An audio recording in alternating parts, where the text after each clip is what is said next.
거룩한 주일입니다. 하나님께서 우리들에게 복 주시기 위해서 예배당으로 불러 모아 주셨고, 오늘 예배드리는 우리 사랑하는 모든 성도님들이 이 예배를 통해서 큰 은혜와 축복이 가득하기를 소망합니다.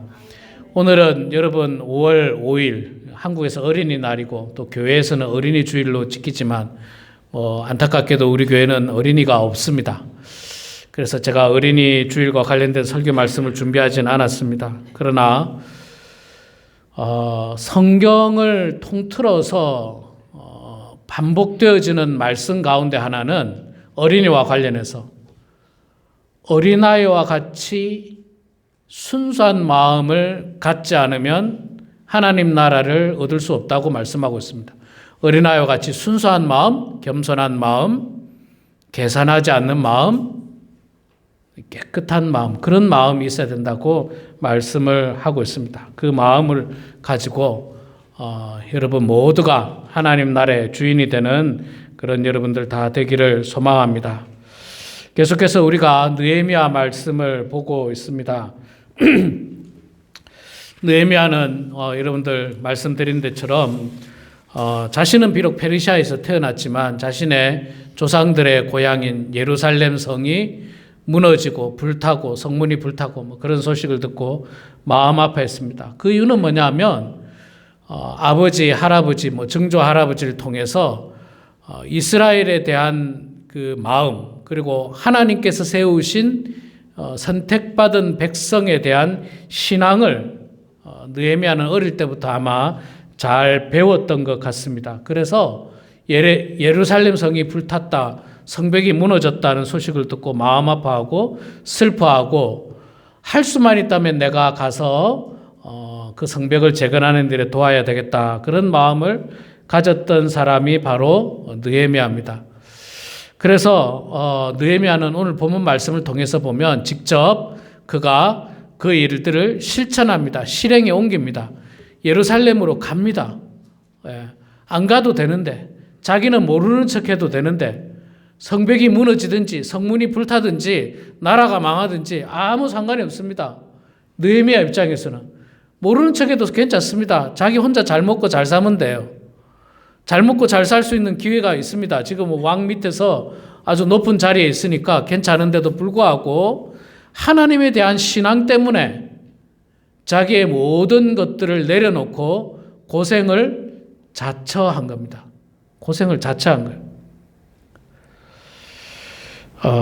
참 이렇게 하나님을 믿는 신앙, 이게 참 중요한데 이 신앙이 점점 퇴색되어져 가고 변질되어져 가고 변하는 것이 너무너무 안타깝습니다. 제가 작년부터 계속해서 말씀 전하고 있지 않습니까? 대한민국의 교회들은 점점 쇠퇴의 길을 걷고 있고, 대한민국에서 교회는 존경받는 집단이 아닙니다. 비난받는 집단이에요. 교회는 비난받는 집단입니다. 지금은 그렇습니다. 대한민국에 있는 모든 목사님들, 장로님들, 옛날에는 존경받았지만 지금은 세상 사람들로부터 수치를 당하고 있는 사람들입니다. 어디 가서 목사란 말도 잘 못합니다. 존경을 안 하는데 목사라면 그냥 딱 경계부터요. 무슨 사기꾼 아닐까 우리가 이런 시대에 살고 있어요. 어디 가서 장로라고 말도 잘 못해요. 널린 게 장로고 내가 아는 장로들 중에 사기꾼 천지고 깡패 천지고 나쁜 말은 다 천지. 그래서 참 부끄럽습니다. 부끄러워요. 마치 예루살렘 성벽이 다 무너지고 성문이 불타고 그런 느낌이에요. 그런 느낌입니다. 거기다가 이제 가끔 뉴스라도 나오지 않습니까? 목사가 성도를 성폭행했니 어쨌느니, 장로가 무슨 공금을 횡령했니 어쨌느니. 쥐구멍에 들어가고 싶어요. 쥐구멍에 들어가고 싶고 너무 부끄러워요. 너무 부끄러워가지고 얼굴이 벌개집니다. 저는 그래요, 진짜. 저는 진짜 그렇더라고요. 참 이게 아닌데, 이게 아닌데 하나님에 대한 신앙은 그렇지 않는데 우리는 다 존경받아야 되는데 목사 장로만이 아니라 우리 성도들은 다 착한 사람이 되어가지고 세상 사람들보다 다 존경받아야 되는데 그렇지 않는 것이 사실은 대단히 안타깝고 또 아쉬운 문제라는 생각이 듭니다. 자, 그런데 느헤미야는 거기에 주저앉지 않았습니다. 안 되겠다. 재건하자. 성벽이 무너졌으면 다시 쌓자. 성문이 불탔으면 다시 만들자. 그런 거예요. 말하자면 그겁니다. 우리 신앙이 지금 무너지고 목사가 욕을 먹고 장로가 욕을 먹는 이런 시대에 살고 있지만 여기에 주저앉지 말고 나라도 정말 빛의 사명을 감당하고 소금의 사명을 감당해서 이미지를 바꾸자. 내가 세상에서 참 열심히 희생해서 사람들에게 저런 목사도 있구나. 저런 장로님들도 있구나. 야, 우리가 좀 오해를 했네. 참 저런 장로님들 우리가 존경해야 된다. 저런 목사님들 존경해야 된다는 말을 들을 수 있도록 내가 헌신하자라고 나선 사람이 바로 느헤미야라는 거예요. 느헤미야. 안 해도 되는데. 또 뭐 목사 한 사람이 희생한다고 뭐 하루아침에 바뀌는 건 아니잖아요. 하루아침에 바뀌는 건 아닙니다. 그런데 그 한 사람이 변하기 시작하면요. 이미지가 언젠가 바뀔 수 있습니다. 제가 뭐 여러 번 말씀드렸지만 제가 어린 시절에 70년대만 하더라도 목사님, 장로님들은요. 존경의 대상이었어요. 존경의 대상. 뭐 저희 집에서만 하더라도 목사님은 하나님 다음이에요. 하나님 다음. 우리 집에 최고의 손님은 목사님이에요. 어느 누구도 아니고 목사님이 최고의 손님이에요. 가장 깨끗한 방석, 한 번도 쓰지 않은 방석 만들어가지고 정성으로 만들어서 잘 모셔놨던 방석을 목사님에게만 딱 드리는 목사님에게만. 다른 사람이 쓰지도 않아. 그런 마음이었어요. 그런 마음. 우리 동네 장로님 한 분 계셨거든요. 그 장로님은 동네 사람들이 다 변씨였는데 변장로님한테 가서 뭐 글도 좀 써달라 그러고 주례도 해달라 그러고 다 교회 동네 어른이셨어. 어른. 예수 안 믿는 사람도 장로님한테 가서 뭐 어려운 문제 있으면 의논하고 이랬었어요. 근데 지금은 여러분 어떻습니까? 장로님 목사님 슬슬 피합니다. 사람들이. 슬슬 피해요. 뭔 봉변을 당할까 싶어서. 우리가 그런 시대에 살고 있어요. 그런 시대에 살고 있습니다. 얼마나 불행합니까? 그런데 느헤미야는 바꾸자. 개혁을 해 나가자. 무너졌으면 다시 세우자. 그런 마음으로 느헤미야는 모든 것을 내려놓고 예루살렘으로 갑니다. 석 달에 걸쳐서 예루살렘으로 갔어요. 가기 전에 지난주에 제가 말씀드렸죠. 가기 전에 왕한테 허락을 맡고요. 허락을 맡을 때 어떻게 맡았습니까? 4개월 동안 기도하고 준비했습니다. 그리고 왕이 너 얼굴이 왜 그러냐 했을 때 자초지종을 이야기하면서 내가 예루살렘 성벽 때문에 그렇습니다. 그러니까 왕한테 허락 맡으면서도 기도하고 또 그 일이 끝나고 나서도 기도하니까 하나님께서 얼마나 복을 주셨는지 왕이 허락을 해주죠. 문서를 통해서 조서를 내려주죠. 뭐 재료 필요하니 재료 다 주죠. 뭐 너 가는데 혹시 가다가 이 나쁜 사람 만나면 위험할 수 있습니까? 그러니까 군대까지 보내죠. 군대까지. 너 위험할 수 있으니까 군대까지 같이 가라 해서 군인들까지 붙여져 가지고 느헤미야를 보내줍니다. 하나님께 기도하니까 이런 역사가 일어난 거예요. 자, 그래서 왔습니다. 예루살렘에 이르러 머문 지 사흘 만에 3일을 기다렸어요. 3일. 여러분 성경에 보면 이 3일이 굉장히 중요하지 않습니까? 예수님께서도 십자가에 죽으시고 3일 만에 부활하셨습니다. 누굽니까? 요나가 물고기 뱃속에 3일 동안 있다가 3일 밤낮을 있다가 나와가지고 또 이렇게 사역을 시작했습니다. 3일이 참 의미가 있습니다. 자, 느헤미야는 3일 동안 뭐 했을까? 제가 볼 때는 느헤미야 성경으로 보면 느헤미야는 3일 동안 계속 기도했던 거예요. 기도. 하나님, 이제 도착했습니다. 어떻게 해야 할까요? 어떻게 하면 좋겠습니까? 하나님, 내가 이제 오기는 왔는데 분명 반대하는 사람들이 있을 텐데 반대하는 사람이 있거든요. 오늘 말씀 제일 끝에 보면 나오지 않습니까? 19절부터 뭐 호른 사람 산발락과 뭐 도비아와 게셈이 이 말을 듣고 우리를 업신여기고 비웃어 이르되 너희가 하는 일이 무엇이냐? 업신여기고 막 반대하는 사람들이 있거든요. 그러니까 그런 반대 속에서 내가 어떻게 할까? 아마도 하나님 앞에 기도를 했던 것이죠. 그랬더니 12절 보세요. 내 하나님께서 예루살렘을 위해 무엇을 할 것인지 내 마음에 주신 것을 주셨다는 거예요. 기도하니까 하나님께서 어떻게 해야 되는지를 알게 해 주셨습니다. 알게 해 주셨어요. 이렇게 해라 저렇게 해라. 느헤미야야 이렇게 해라 저렇게 해라. 여러분 우리도 인생 살다 보면 참 중요한 문제, 어려운 문제, 안타까운 문제, 속상한 문제들이 있지 않습니까? 그럴 때마다 뭐 해야 됩니까? 하나님 앞에 기도해야 돼요. 느헤미야는 하나님 앞에 기도하면서 있잖아요. 재밌는 것 중에 하나는 12절 중간에서 아무에게도 말하지 아니하고. 사람한테 말할 필요 없어요. 사람한테 말할 필요 없어요. 사람한테 말할 필요 없어요. 이 말해봐야 도움이 안 됩니다. 큰 도움이 안 돼요. 그저 도움이 안 됩니다. 우리의 어려운 문제, 여러분 간혹 있잖아요. 어려운 문제를 상담한다고 이야기했다가 그게 화살이 돼서 나한테 돌아오는 경우가 있어요. 어려운 문제를. 그냥 이야기하지 말고 입 꾹 닫고 하나님 앞에만 기도하는 거예요. 하나님, 내가 이런 어려운 문제가 있습니다. 내가 이 일들을 어떻게 해야 될지 두렵습니다. 하나님 도와주십시오. 하나님 도와주십시오. 하나님, 내가 이런 곤경에 처했습니다. 내가 이런 속상한 일들이 있습니다. 우리 아이들이 아픕니다. 우리 아이들이 어려움을 당하고 있습니다. 사업이 안 됩니다.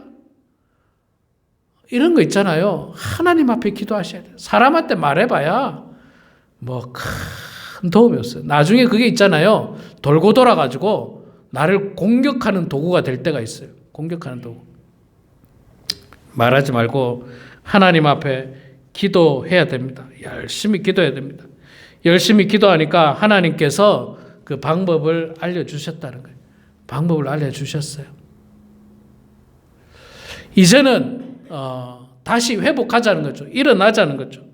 이제는 더 이상 이런 수치를 당하지 말자는 겁니다. 이 17절에 느헤미야가 하는 말이 수치라는 표현을 쓰고 있습니다. 자, 예루살렘 성을 건축하여 다시 수치를 당하지 말자 하고, 저는 이 말씀을 보면서 저는 이제 뭐 앞으로 또 몇 년간 목회를 할지 모르지만 제 다음 후세들이 또 목회를 하지 않겠습니까? 그들이 목사가 되고 그들이 장로가 되고 그들이 교회의 일꾼이 될 때 그들이 내가 당했던 그 수치를 당하지 않도록 해야 되겠다. 목사하면 사기꾼, 장로하면 사기꾼, 나쁜 사람, 이런 이미지가 얼마나 큰 수치입니까? 얼마나 큰 수치예요. 이런 수치를 우리 다음 세대는 당하지 않도록 해야죠. 그 일들을 위해서 우리가 부단히 노력해야 됩니다.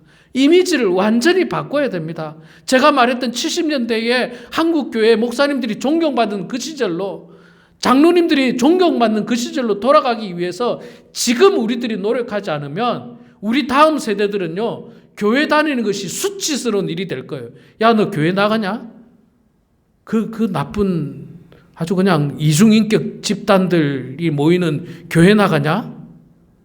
이런 수치를 우리 자녀들이, 우리 손주들이 당해서는 안 되지 않겠습니까? 이런 일을 당해서는 안 되지 않겠습니까?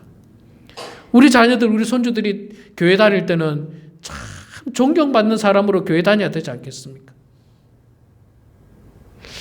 그런 마음을 위해서 우리가 지금부터 노력해야 됩니다.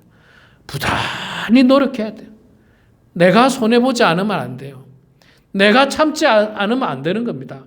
내가 헌신하지 않으면 안 되는 거예요. 느헤미야가 가만히 있어도 되지만 느헤미야가 헌신하지 않으면 이 수치는 계속 당하는 거예요. 뭐 그냥 성벽은 무너지고 예루살렘, 그 아름다웠던 하나님의 도성 예루살렘이 폐허가 된 거예요. 폐허가 된 거예요.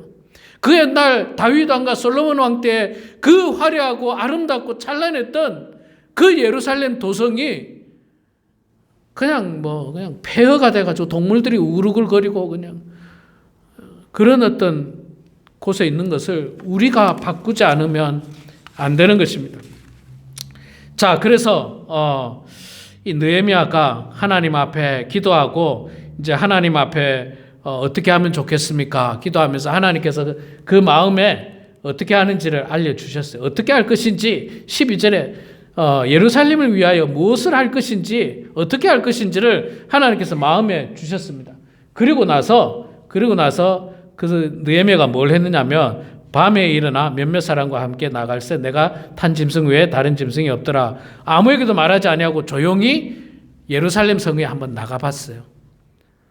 예루살렘 성에 나가봤습니다. 이건 뭐냐면요, 느헤미야가 이미 사람들로부터 들었죠. 성벽이 무너지고 성문이 불타고 들었지만, 그러나 그건 사람들이 하는 말이고 내가 직접 봐야 되지 않겠습니까? 내가 직접 봐야 돼요. 여러분, 사람들이 하는 말은 절대로 진리가 아닙니다. 또 정확하지도 않습니다. 똑같은 사건을 두고 이 사람이 말할 때는 큰일이 난 것처럼 이야기하지만 저 사람이 말할 때는 아무 일도 아닌 것처럼 이야기할 수 있습니다. 똑같은 사건을 가지고 이 사람의 위치에서는 이렇게 말할 수 있고 저 사람의 위치에서는 저렇게 말할 수 있습니다. 그러니까 우리는 양쪽 말을 다 들어볼 뿐만 아니라 더 중요한 것은 내가 직접 확인하는 게 더 중요해요. 내가 직접 확인하는 거. 그래서 느헤미야는 밤에 몰래 직접 한번 나가봤습니다. 진짜 성벽이 다 무너졌는지, 그냥 귀퉁이 조금 무너진 거 가지고 그런 건지, 혹은 성문이 불탔는지 조용히 나가서 확인을 하는 것입니다. 아무에게도 말하지 아니하고. 옛날에 우리나라 그 조선시대 때 왕이 잠행을 한다고 하지 않습니까? 잠행. 백성들은 왕의 얼굴을 모르니까 백성의 옷을 입고 왕이 직접 나가서 백성들의 여론을 직접 듣습니다. 왜 그러냐면요, 신하들의 말은 100% 믿을 수가 없어요. 괜찮다. 그럼 괜찮다. 시드기야 왕 때 그렇지 않습니까? 나라는 이제 바벨론에 의해서 멸망당하기 일보 직전인데 신하들은 괜찮다는 거예요. 하나님이 지켜주십니다. 괜찮습니다. 이게 정확한 말이 아니에요. 정확한 말이. 그러면 시드기야 왕도 조용히 나가서 정말 나라가 어떻는지 주변의 상황을 직접 눈으로 확인했으면 좋았을 텐데 안 그러죠. 신하들이 괜찮다니까 괜찮겠지. 그러다가 어떻게 됩니까? 나라는 망하고 시드기야 왕은 두 눈이 뽑혀가지고 쇠사슬을 차고 질질 끌려가고 말았습니다. 확인해야죠. 참 우리 조선시대 왕들이 그런 점에서 지혜로워요. 신하들 말만 들어서는 안 됩니다. 나가서 직접 내 눈으로 확인해야 돼요. 백성들이 얼마나 어려운지, 물가가 얼마나 높은지 나가서 보지 않으면요 몰라요. 나가서 보지 않으면 대파값이 얼마인지 무값이 얼마인지. 왜냐하면 왕들은요 그걸 모르잖아요. 맨날 그냥 먹으니까 모르는 거예요. 서민들이 얼마나 고통당하고 있는지 몰라요. 햄버거 하나가 얼마인지 왕은 모르는 거예요. 모르는 겁니다. 나가서 봐야 알 수 있는 거예요. 우리 백성들이 얼마나 힘들게 지금 살고 있구나. 직접 봐야 돼요. 그래서 이 느헤미야는 조용히 직접 가서 보니까 어떻습니까? 나가서 보니까 예루살렘 성벽이 다 무너졌고 성문은 불탔더라. 이거 가다 보니까 짐승이 지나갈 곳도 없더라. 너무 많이 무너져가지고 이 길에 무너져가지고 다닐 수가 없는 지경에 이르는 거예요. 그래서 이걸 느헤미야가 직접 확인한 것입니다. 확인했어요. 우리 목사님들도 또 교회 지도자들도 참 조심해야 될 것 중에 하나가 만나는 사람들이 성도를 많이 만납니다. 목사님들이. 그러나 성도 말고 세상 사람들도 좀 만나야 돼요. 세상 사람들이 교회를 어떻게 생각하는지를 들어야 됩니다. 알아봐야 됩니다. 굳이 제가 세상 사람 안 만나더라도 제가 말씀드린 대로 요즘 드라마 가끔 보면요 섬뜩섬뜩해요. 섬뜩섬뜩. 장로 권사라는 말이 아주 드라마 대사에 잘 나옵니다. 그런데 하나같이 나쁘게 나오는 거예요. 하나같이. 전 세계인이 넷플릭스를 통해서 보는 드라마에, 아주 유명한 드라마에도 목사가 나오고 장로가 나와요. 여러분 옛날에 그 한국이 전 세계 뒤집었던 오징어 게임이라는 그 드라마도 보면요. 그 안에 목사에 대한 이야기가 나와요. 목사에 대한 이야기. 목사에 대한 이야기. 거기 나오는 여자아이 하나가 자기 아버지가 자기를 성폭행했는데 그 아버지가 목사예요. 거기 나오는 사람 중에 한 사람이 장로예요. 그런데 이 사람은 세상 나쁜 사람으로 나와요. 이중적이고 교활하고 악하고 뭐 더러운 언어에 뭐 이런 것들이 가득한 게 다 장로예요. 그래서 제가 그런 드라마를 볼 때마다 야, 큰일 났구나. 큰일 났구나. 큰일 났구나. 다 무너졌구나. 다 무너졌구나. 다 무너졌구나. 성벽이 다 무너졌구나. 가서 확인해 보니까 다 무너진 거예요. 다 무너진 거예요. 세상 사람들 만나면요. 제가 목사 아닌 척하고 만나면 그냥 교회에 대해서 그냥 얼마나 나쁜 소리 하는지 몰라요. 얼마나 나쁜 소리. 얼마나 나쁜 소리 하는지 모릅니다. 기가 막히더라고요. 막 얼굴이 벌개집니다. 그냥. 얼굴이 벌개져요. 느헤미야는 그것을 바꾸기 위해서 이제 실행을 합니다. 자신이 직접 확인을 하고 이제 돌아와서 사람들과 함께 이 일들을 이제 실행하려고 계획을 짭니다. 그러면서 사람들에게 이야기를 했고 그 사람들과 함께 예루살렘 성을 건축합시다. 우리가 다시는 이 수치를 당하지 맙시다. 다시는 이 수치를 당하지 맙시다. 여러분 지금 사실 이스라엘 백성들, 유대인들이 이런 마인드가 있어요. 이스라엘 그 유대인들은요, 다시는 우리가 나라가 멸망당해서 뿔뿔이 흩어지는 수치를 당하지 말자는 마인드가 지금 유대인들의 머릿속에 가득합니다. 그래서 그들은 전쟁이 났다 그러면요, 막 전 세계에서 다 모여들고 어마어마하게 강력하게 저항을 하지 않습니까? 어마어마하게 강력하게 저항합니다. 나라가 정말 작은 나라예요. 나라가 이스라엘이 정말 작은 나라예요. 정말 조그만. 제가 볼 때는 리버사이드 카운티만 할까 모르겠어요. 샌버레디노 카운티보다 더 작을 거예요. 나라가 그거밖에 안 돼요. 그것도 있잖아요. 제가 가서 보니까 절반 이하는 사람 살지도 못하는 땅이에요. 저 밑에는 그냥 네게브 사막이 돼가지고 사람 살지도 못해요. 그 조그마한 땅에도 절반밖에 안 살아요. 절반밖에. 그런 조그마한 나라가 있잖아요. 건들지를 못해 이제. 왜 건들지를 못하냐면 그들 머릿속에는 우리가 다시는 나라가 망하는 수치를 당하지 말자는 마인드가 유대인 머릿속에 가득 찬 거예요. 가득 찼어요. 그러니까 이스라엘을 아무도 못 건들잖아요. 함부로 건들지를 못하잖아요. 중동정전 3번이나 해가지고 다 이겼잖아요. 이스라엘이 다 이겨버렸잖아요. 그 큰 나라들이, 그 주변의 큰 나라들이 힘을 합해가지고 이스라엘 공격하는데도 안 돼, 그냥. 안 되는 거예요. 이기질 못하는 거예요. 왜냐하면 이 마음이 강하거든요. 다시는 나라가 망하는 수치를 당하지 말자. 여러분, 저는 이 마음이 우리 그리스도인들에게 있어야 돼요. 우리가 지금 세상 사람들로부터 수치를 당하는 이 수치, 다시는 당하지 말자. 다시는 당하지 말자.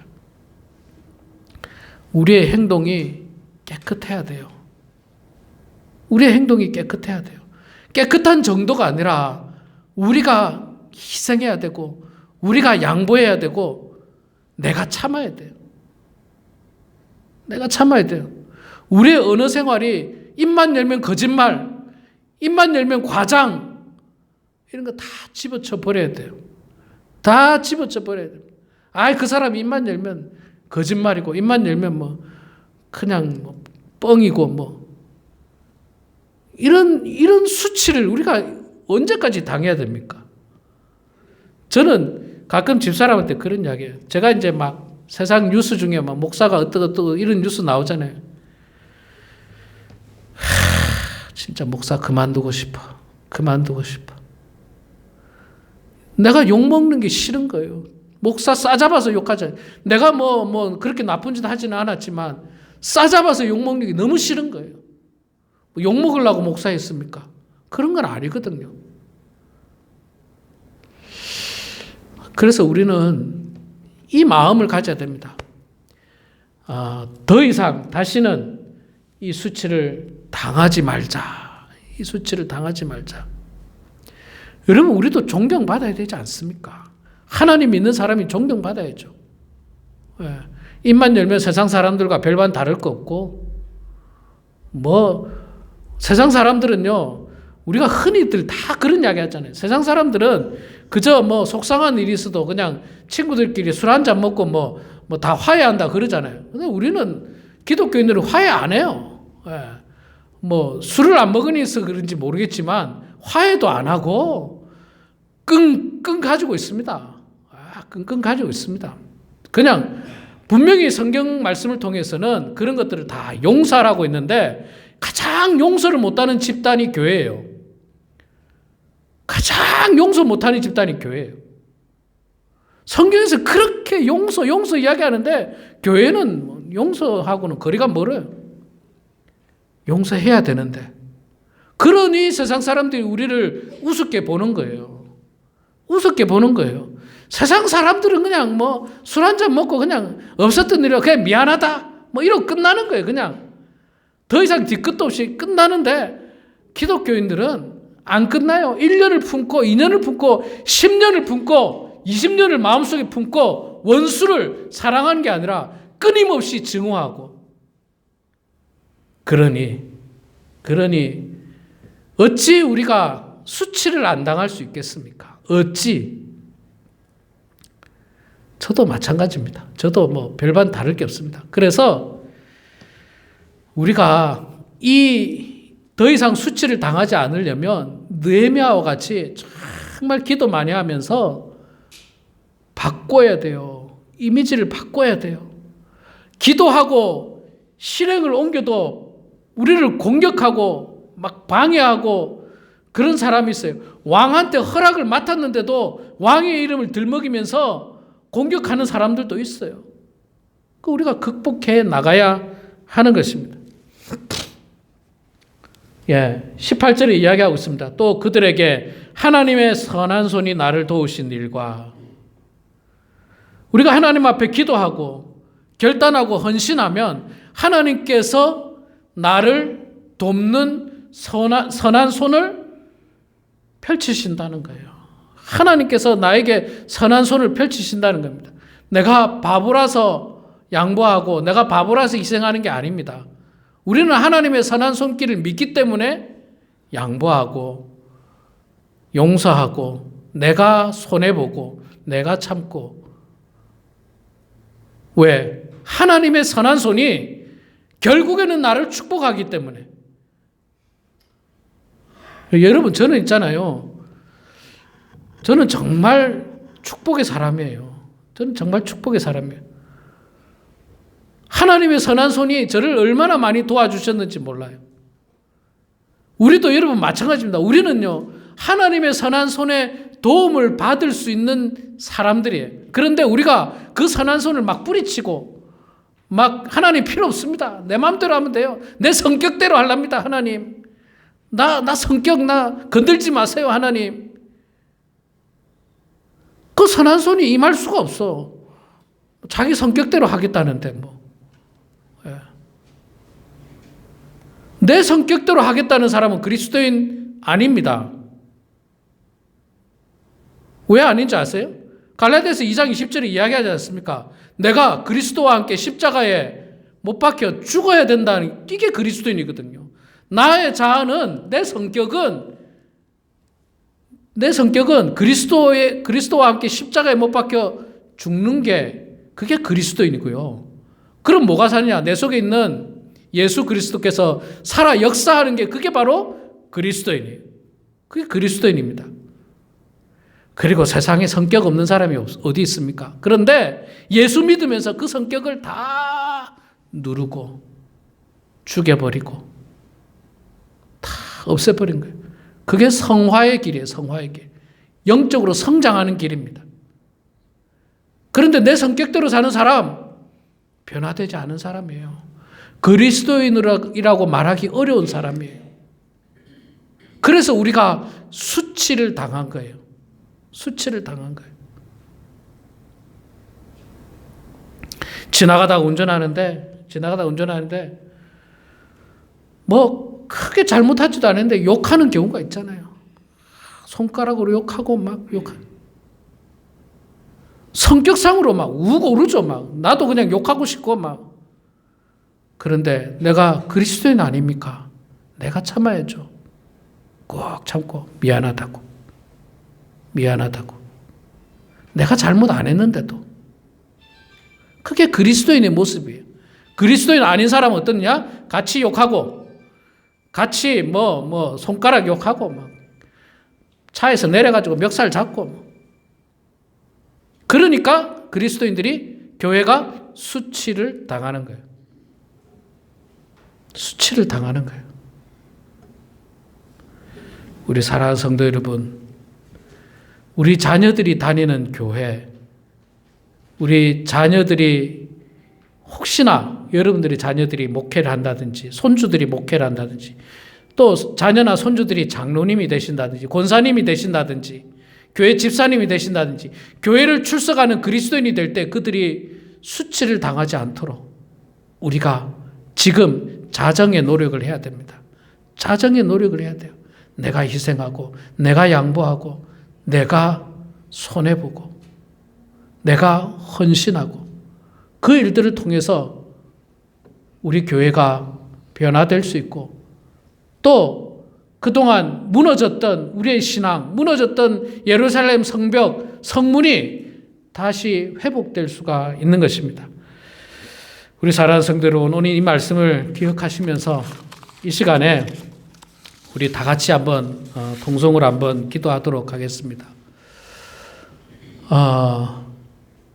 하나님 아버지, 우리가 참 우리 세대 때 하나님 앞에서 온전하지 못해서 우리가 지금 수치를 당하고 있습니다.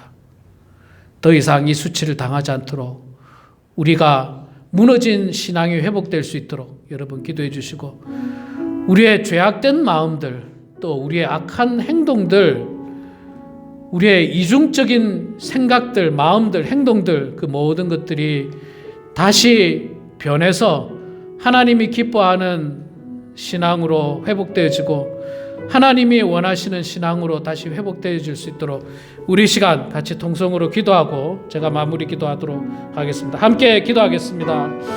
아버지 하나님 은혜를 감사합니다. 하나님 아버지 우리의 죄악으로 말미암아서 이 땅에 하나님의 자녀들이 이 땅의 교회들이 수치를 당하고 있음을 고백합니다. 아버지 하나님 저희들을 용서하여 주시옵소서.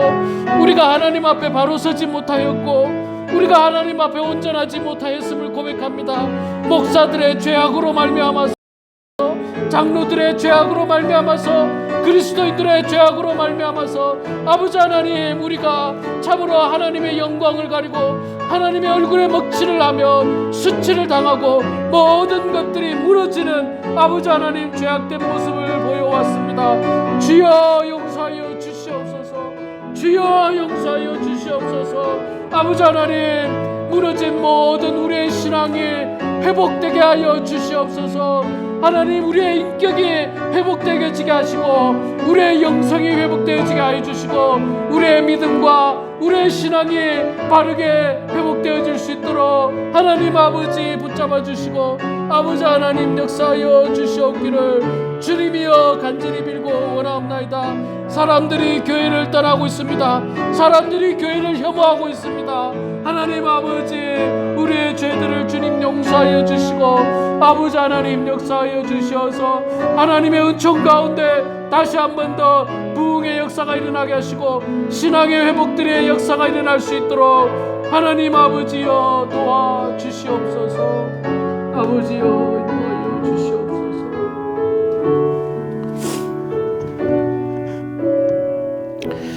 사랑의 아버지 하나님 고맙습니다. 하나님께서 우리를 이렇게 사랑하시는데도 불구하고 우리는 하나님 이 땅에서 하나님의 자녀답게 살지 못하였습니다. 이중인격을 가지고 살았습니다. 거룩한 척 하면서 살았습니다. 세상 사람들보다도 더 악한 모습으로 살았습니다. 성경에서 그렇게 용서하라고 하셨지만 우리는 죽어도 용서 못하는 삶을 살았습니다. 그래서 하나님 지금 예루살렘 성벽이 무너지듯이, 성문이 다 불타듯이 우리의 신앙이 무너져 가고 있습니다. 우리의 교회가 수치를 당하고 있습니다. 사람들이 교회를 혐오스럽게 생각하고 있습니다. 목사라면, 장로라면 악한 사람으로 생각하고 있는 이 시대를 우리가 살아가고 있습니다. 주여, 주여, 이 모든 것이 나 때문이고 이 모든 것이 우리 그리스도인들 때문임을 고백합니다. 주여 용서하여 주시옵소서. 주여 용서하여 주시옵소서. 우리의 가슴을 치며 우리의 마음을 치며 하나님, 다시는 이런 수치를 당하지 않도록 우리가 이 땅에서 헌신하게 하여 주시고, 우리가 이 땅에서 변화되게 하여 주시고, 바른 삶을 살아가는 저희들 될 수 있도록, 온전한 그리스도인이 될 수 있도록 하나님 아버지 붙잡아 주시옵소서.